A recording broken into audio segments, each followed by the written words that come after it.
মিডিয়ার বন্ধুগণ, উপস্থিত ভাই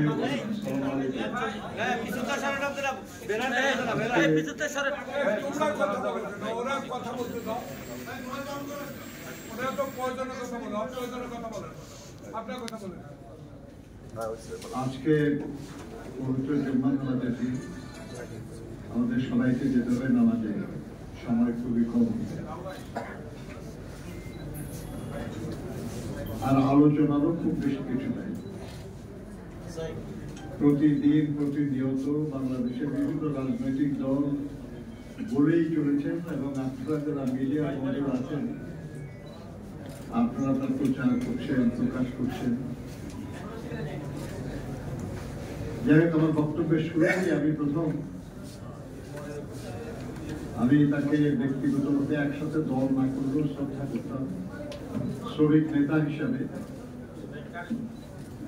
এবং পরবর্তী পর্যায়ে বিএনপির তখন বিএনপিও হয় নাই, জাগদল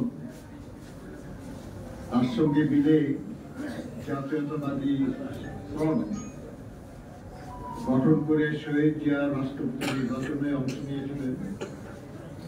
লেবার পার্টির প্রতিষ্ঠাতা শ্রমিক নেতা মৌলানা আব্দুল মতিন সাহেবের স্মৃতির প্রতি গভীর শ্রদ্ধা জানাই। মহান আল্লাহর কাছে প্রার্থনা করি যেন আল্লাহ তাকে মৌলানা আব্দুল মতিন সাহেব বেসিক্যালি একজন শ্রমিক নেতা ছিলেন। এই ঢাকা মহানগরে তিনি অত্যন্ত জনপ্রিয় শ্রমিক নেতা ছিলেন। সেই সময় ক্ষমতাসীন দলের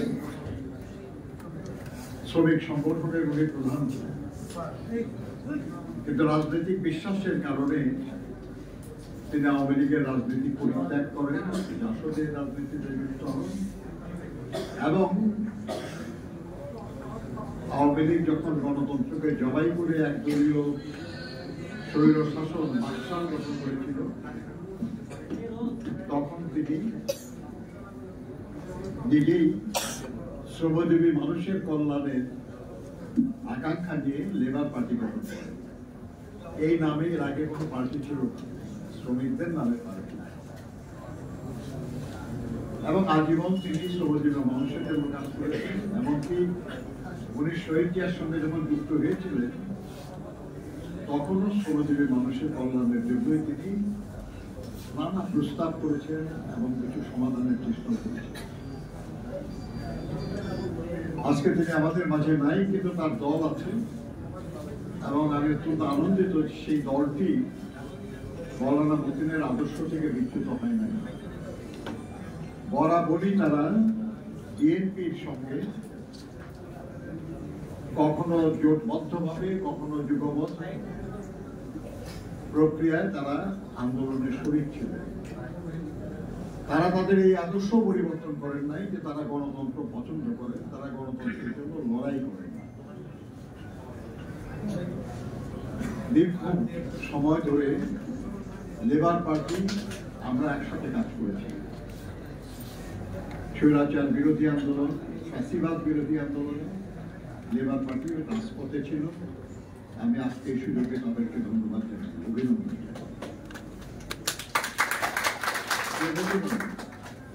আমাদের সাংবাদিক বন্ধুরা খুব খুশি হবেন আমার উপর, কারণ এমন কিছু তেমন বলি না আমি যেটা তারা নিউজ মনে হয়।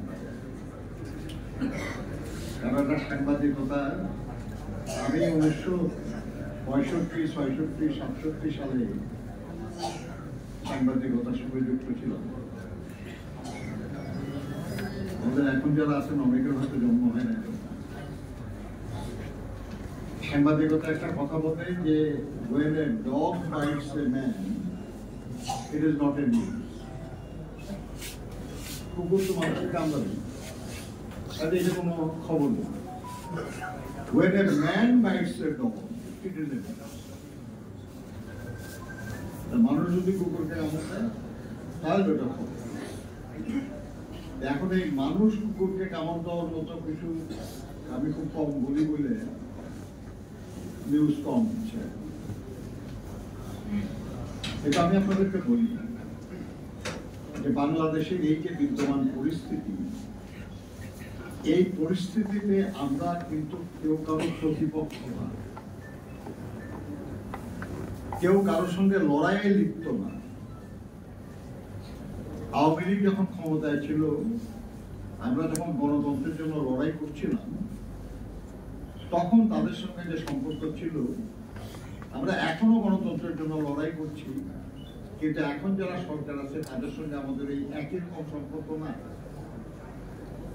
কারণ এখন যারা সরকারে আছে, অন্তর্বর্তীকালীন সরকার, তাদেরকে আমরাই এই সরকারে প্রতিষ্ঠিত করছি এবং আমরা বলেছি যে আমরা তার দায়িত্ব পালনে সহযোগিতা করব। বন্ধুরা, এই সরকার লড়াইয়ের বিজয়ের পরে গঠিত সরকার। এই সরকারের নেতৃত্বে আমরা লড়াইয়ে বিজয় করি না, আমরা নিজেরা লড়াই করে বিজয়ী হয়েছি এবং এই লড়াইয়ের জন্য দীর্ঘ সময় ধরে প্রস্তুতি নিতে হয়েছে, ক্ষেত্র প্রস্তুত করতে হয়েছে। জাতিসংঘের রিপোর্ট অনুযায়ী প্রায় 1800 মানুষ গুম হয়েছে, সহস্রাধিক মানুষ খুন হয়েছে, লক্ষ লক্ষ মানুষের বিরুদ্ধে মিথ্যা মামলা দিয়ে হয়রানি করা হয়েছে।